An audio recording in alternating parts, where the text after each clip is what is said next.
Hello everyone, welcome back to money matters. बात करेंगे आज मनप्पुरम फाइनेंस लिमिटेड के ऊपर। इस स्टॉक के ऊपर पिछले कई हफ्तों से बहुत से क्वेश्चंस मेरे पास आए थे कि इसको देखिए अंडर वैल्यूड स्टॉक है क्या, और इसके ऊपर आप एनालिसिस दीजिए कि आपकी क्या यहां पर एनालिसिस निकल के आती है।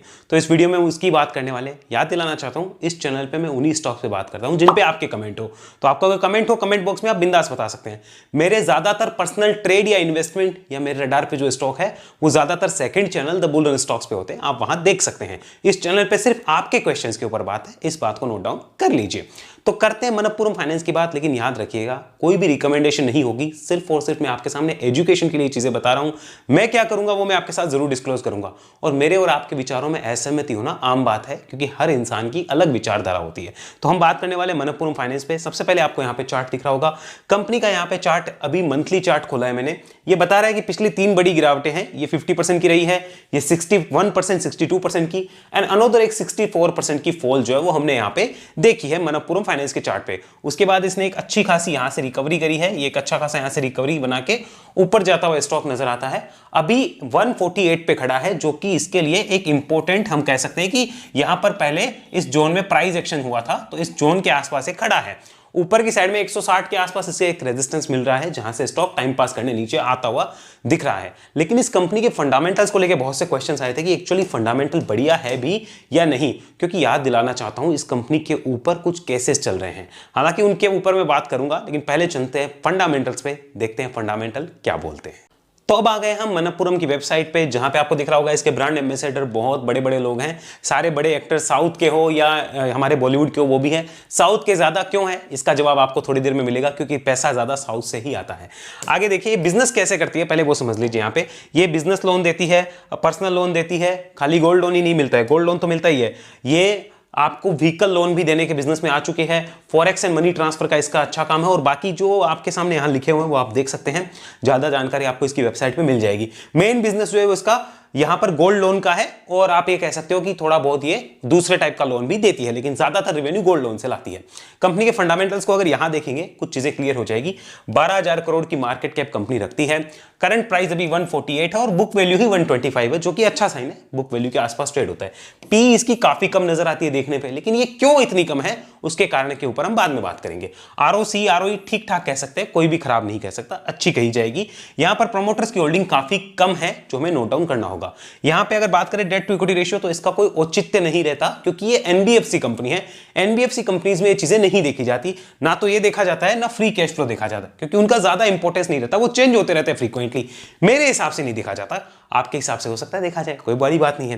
प्रॉफिट की ग्रोथ कंपनी काफी अच्छी रही है, मार्केट कैप टू सेल्स इसके नॉर्मल है, जो कि दिखाता है कि कंपनी ठीक ठाक वैल्यूएशन पे ट्रेड कर रही है। पीजी रेशियो भी यहां पे दिखाता है कंपनी में अंडर वैल्यूएशन के चांस अभी फिलहाल है। तो इस फर्स्ट इंस्टेंस में देखने पे पता चलता है कि कंपनी के फंडामेंटल्स यहां पे अंडर वैल्यूएशन की तरफ इशारा कर रहे हैं, कि यहां से ग्रोथ आनी चाहिए। और जिस टाइप का मार्केट में माहौल है, जो गोल्ड के चार्ट्स मैंने भी देखे हैं, तो लगता है कि आने वाले साल 2 साल में गोल्ड के प्राइसेस में भी अच्छी तेजी आने की संभावना बन सकती है।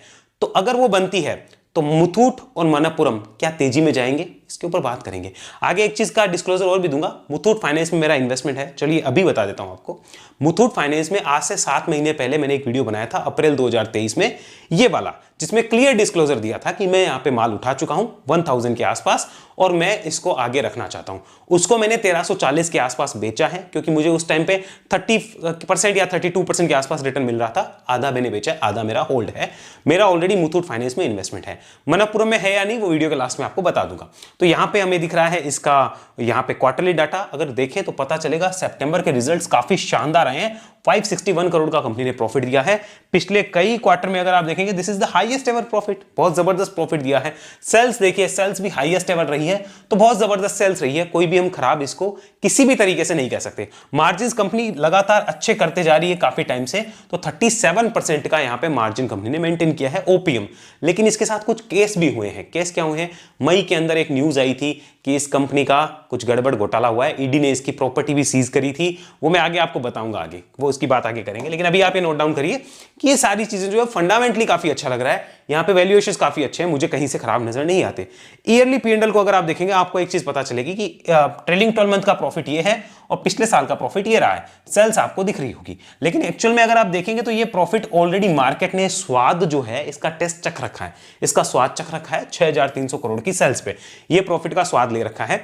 और उस टाइम पे मार्जिन ओपीएम जो थे वो 39% के थे, उसके बाद में इसके मार्जिन कम हुए हैं, उतने नहीं बढ़े हैं, जिसकी वजह से इसकी ग्रोथ मिसिंग होने की वजह से स्टॉक की पिटाई भी हुई है, और भी दूसरे रीजंस हैं। लेकिन अभी फिलहाल इस डाटा को देख के मैं खराब नहीं कह सकता, डाटा बहुत गजब है, कहीं तरीके से मैं इसको खराब नहीं कह सकता, ये बढ़िया से बढ़िया डाटा माना जाएगा। कंपनी ने अच्छा पोस्ट किया है, सेल्स की ग्रोथ अच्छी है, ऑपरेटिंग प्रॉफिट मार्जिन अच्छा है कंपनी का यहाँ पे, यानी उसे फाइनेंस प्रॉफिट मार्जिन कहते हैं इस लैंग्वेज में। और यहाँ पे नेट प्रॉफिट की बात की जाए तो वो भी कंपनी अच्छा पोस्ट कर रही है। ईपीएस देखा जाए तो कई सालों में हाईएस्ट एवर है ट्रेलिंग 12 मंथ का, तो मुझे तो काफी अच्छा लगता है, खराब मैं नहीं कह सकता। बात करते हैं इसकी ग्रोथ की, तो पिछले 3 सालों की ग्रोथ देखिए, कोई भी ग्रोथ नहीं थी कंपनी की अच्छी, ना प्रॉफिट में ना फिर यहां पे। तो 3 सालों में 21 के बाद से लेके अभी तक 20, 21, 22, 23 ये ग्रोथ नहीं आ रही थी, इसलिए परफॉर्म नहीं था। 5 सालों की ग्रोथ अच्छी है, ट्रेलिंग 12 मंथ में कंपनी ने जरूर अच्छी ग्रोथ पोस्ट की है, जो हमें नोट डाउन करना होगा।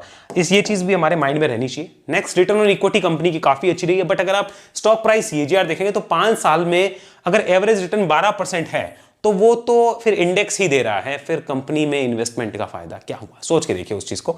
और लेकिन ट्रेलिंग 12 मंथ में अच्छा रिटर्न दिया है, 3 साल में नेगेटिव है, और 10 साल में कंपनी ने 25% सीएजीआर से ग्रोथ ली है। तो ये चीजें हमें नोट डाउन करनी चाहिए। आगे देखते हैं, यहां देखिए कंपनी के शेयर होल्डिंग पैटर्न को। प्रमोटर्स के पास में 35% की ही शेयर होल्डिंग है, जो काफी कम है, काफी लो है।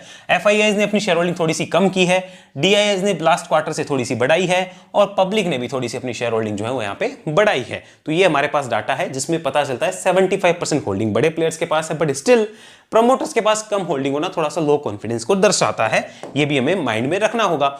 आगे बात करते हैं कंपनी पैसा कहां से कमाती है। देखिए गोल्ड लोन से इसका ज्यादातर पैसा आता है, जो मेन पैसा है। इसके अलावा माइक्रो फाइनेंस से, व्हीकल फाइनेंस से, एमएसएमई से और हाउसिंग फाइनेंस से, इन 4 सेगमेंट से मिला के पैसा आता है 50% के लगभग, और 50% अकेला गोल्ड लोन जो है वो कंट्रीब्यूट करता है।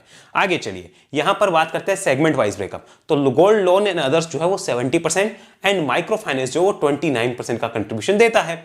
लोकेशन वाइज ब्रेकअप देखते हैं गोल्ड लोन का। गोल्ड लोन से पैसा कहां से ज्यादा आता है? साउथ इंडिया से गोल्ड लोन से पैसा ज्यादा आता है, बाकी सबसे मिला के कम आता है। ऐसे ही लोकेशन वाइज देखो आगे का कि माइक्रो फाइनेंस जो है वहां से पैसा कितना आता है, तो उसमें लगभग बराबर है। अगर देखा जाए नॉर्थ इंडिया, साउथ इंडिया और ईस्ट इंडिया बराबर है, सिर्फ वेस्ट इंडिया में जो है कंपनी का बिजनेस कम है, बाकी सब जगह 30% के लगभग की जो ग्रोथ है, डिस्ट्रीब्यूशन वो हमें देखने को मिलता है। आगे देखते हैं लोकेशन वाइज ब्रेकअप पूरे इसके अगर हम देखने चाहें डाटा का, तो साउथ इंडिया से 63% की रेवेन्यू कंपनी लेकर आती है, नॉर्थ इंडिया से 16% की, यानी नॉर्थ में काफी कम बिजनेस है, ईस्ट में तो बहुत कम है और वेस्ट में भी बिल्कुल भी नहीं है। तो साउथ इंडिया को इसने मेन कैप्चर कर रखा है, जो हमें समझना होगा, इस बात का आपको ध्यान रखना है। आगे चलिए अब हम बात करेंगे इसके चार्ट पे कि एक्चुअल में चार्ट क्या बोलता है, क्योंकि क्लियर पिक्चर वही आएगी। सो लेट्स डू चार्ट पे चर्चा।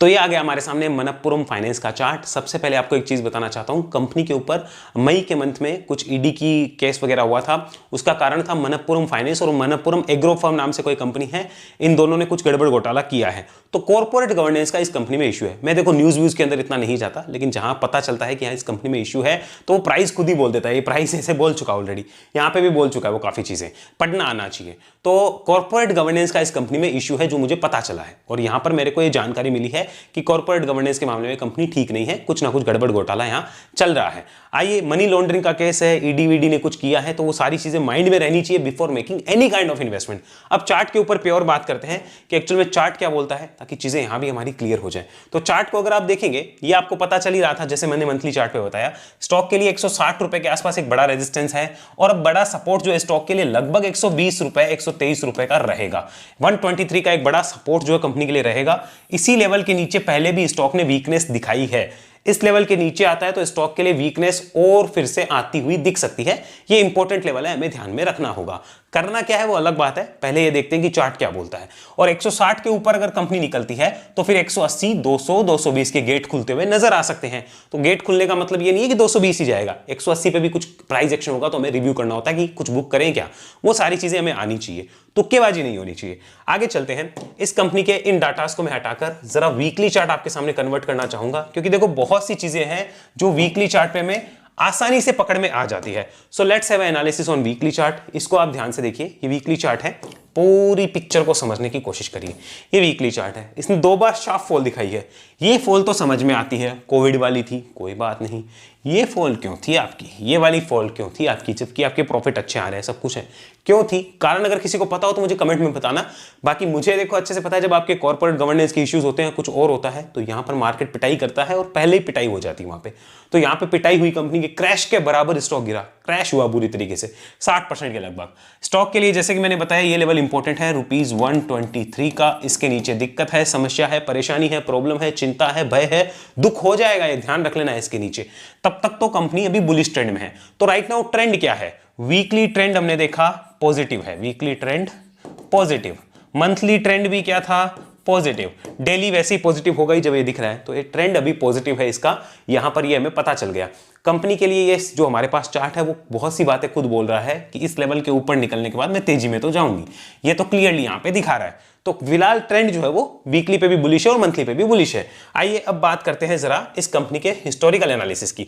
उसके लिए मैं वापस मंथली चार्ट पे चलता हूं। हिस्टोरिकल डाटा देखो और क्लियर करो अपने आप को कि हमें करना क्या है। हिस्टोरिकल डाटा क्यों दिखा रहा हूं? 2010 में तेजी में, जब एकदम तेजी होती है, हाय हाय हाय मस्त तेजी, एकदम बढ़िया तेजी में कंपनीज के अंदर लोग एंट्री करते हैं। एंट्री करी, स्टॉक टूटा, वो स्टॉक का भाव वापस कब आया? 2016 में। कितने साल बाद? 6 साल बाद। स्टॉक लगभग 70, 80, 90% टूट जाता है। और ज्यादातर रिटेल भाइयों को जब यहां पे बोला जाएगा कि प्लीज समझो चीजों को, कि भागते हुए स्टॉक में पैसा नहीं लगाना है, बड़े बड़े तौर पे वेट करो, उसमें कुछ होने दो, चार्ट पे दिखने दो। यहां पे भाग रहा है वो अलग ब्रेकआउट है, वो अलग चीज हो गई। डायरेक्ट भाग रहा है, कोई रिसेंट लिस्टेड चार्ट है, कुछ है, डाटा है नहीं, भागते हुए पैसा लगाते हैं, यही होता है। जब भी बड़ी चाल आती है उसके बाद गिरावट आती है। ये इसका चार्ट है। 2010 में जिसने पैसे लगाए थे उसको अभी रिटर्न क्या मिल रहा है? अगर मैं सिर्फ इसमें रुपीस टर्म्स में देखूं, लगभग 50% का रिटर्न उसे मिल रहा है 2010 से लेके अभी तक का। तो एक कंपनी का चार्ट खुद बोल रहा है this is a slow moving stock. और ये जो भाव इसके हैं, ये भाव कब के हैं? चलिए इसको मैं नीचे खींचता हूं, 2019 के। 2019 वाले भाव पे कंपनी ट्रेड कर रही है। अगर ज्यादा पीछे ना जाऊं तो अभी जो नीचे बॉटम बना था, ये जो बॉटम बना था, ये भाव सबसे पहले कंपनी ने 2010 में ही लिए थे। उन भाव के आसपास भी कंपनी इतने टाइम बाद आ गई। This is a slow moving stock, इतना तो क्लियर हो गया।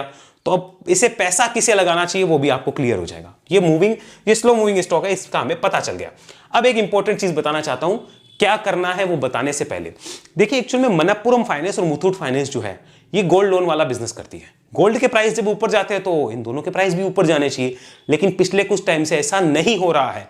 उसका कारण पता है आपको? देखिए बहुत से लोगों को नहीं पता होगा, उनको तो नाम सुना है मनप्पुरम फाइनेंस, टीवी पे किसी ने बताया, हा ले लेते हैं। ऐसे बिजनेस नहीं होता है, ऐसे तुक्केबाजी होती है। तो इनका प्राइस ऊपर क्यों नहीं जा रहा है जिस स्पीड से जाना चाहिए उसके हिसाब से, और वो क्यों नहीं हो रहा है वो समझो। एक्चुअल में जो बैंक्स हैं जो कि गोल्ड लोन का बिजनेस करना शुरू कर चुके हैं, उनकी ग्रोथ इनकी ग्रोथ से ज्यादा है। मानो मनप्पुरम फाइनेंस ग्रोथ लगा रहा है 10% ईयरली या 5% या 7% ईयरली। बैंक्स जो है जिसमें कि सीएसबी हो गया, एसबीआई हो गया, एचडीएफसी हो गया, इनके गोल्ड लोन के बिजनेस 20% से 15% से ग्रोथ आई है। मेरे पास एक्चुअल डाटा नहीं है, मैं लगा देता अगर होता तो अभी, लेकिन इनमें वो ग्रोथ आई है। तो वहां पर कंपनीज का फोकस ज्यादा है। ये ग्रोथ क्यों नहीं ला पा रहे? ये भी और मुथूट भी सेम कहानी है, हालांकि मुथूट में थोड़ा सा पिक्चर अलग होती है। यहां पर बात करें तो इनकी जो कॉस्ट है, जो हमारे पास इनको कॉस्ट देनी पड़ती है, वो कॉस्ट ऑफ इनकी जो है वो बढ़ जाती है, जबकि बैंक्स के लिए वो कॉस्ट काफी कम रहती है। आप इसको ऐसे भी समझ सकते हैं, इनकी कॉस्ट बढ़ती है, बैंक के लिए कॉस्ट काफी कम रहती है। उनके लिए तो एक बिजनेस सेगमेंट और ऐड हुआ है, इनको तो पूरा अलग से सेटअप करना पड़ता है गोल्ड लोन के लिए, समझो उस चीज को।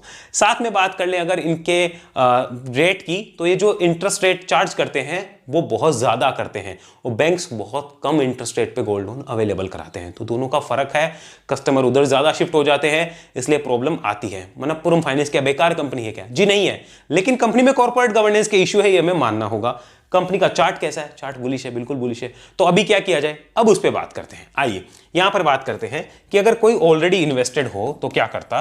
जैसे मैं मान लो ऑलरेडी इन्वेस्टेड हूं, यहां पर ऊपर से इन्वेस्टेड हूं या नीचे से इन्वेस्टेड हूं, कहीं से भी मेरा अगर पैसा लगा है तो मैं अभी क्या करता।